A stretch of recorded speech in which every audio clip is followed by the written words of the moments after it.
non-magnetic because of the grain structure's changed in it. It sticks there, but it doesn't stick up here.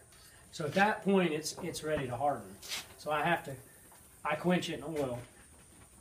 The idea is at that temperature, if the steel cools very, very fast, it becomes very hard. If you cool it really, really slow at that point, it becomes very soft. So, you know, there's a lot of things going on in there at that temperature, and you can manipulate the metal the way you want it. Like after I get done hammering on it, then I heat it up to that temperature and let it cool real slow. Then it's easier to grind and drill my holes and do all that. And so, you know, then I come back now and I'm doing the exact opposite. I'm taking the same temperature again and I'm cooling it very, very fast. And that, you know, creates a hardened structure in the metal. So this is pretty much, I'm going to be doing the same thing on, you know, my hatchets, my tomahawks, some of the tools that I make. It's all the same, more or less the same process. The only difference is, depending on the tool, I might have a different aim hardness for the tool. So like right now, this is very, very brittle. It's like glass. It would break very easy. You have to get to that point to get the full potential out of it. Then the next process would be cleaning this up and tempering. A lot of people refer to heat treatment as tempering, but that's only actually half of the process. You harden first and then you temper.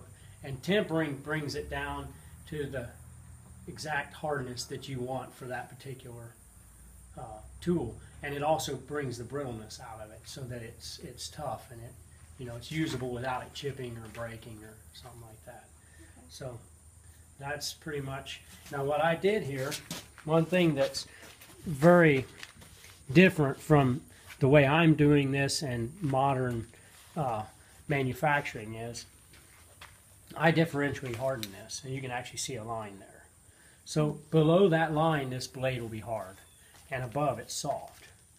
Which that's really the only way to do that is just like you see me do here. You know, heating it and just quenching, a specific amount.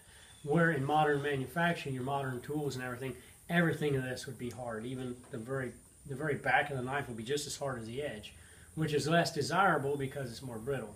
It's more prone to breakage. So, that's one of the benefits to being handmade in a small, production like this, is that a lot of these little details can be done that will actually give it a more desirable effect over your mass-produced pieces. So.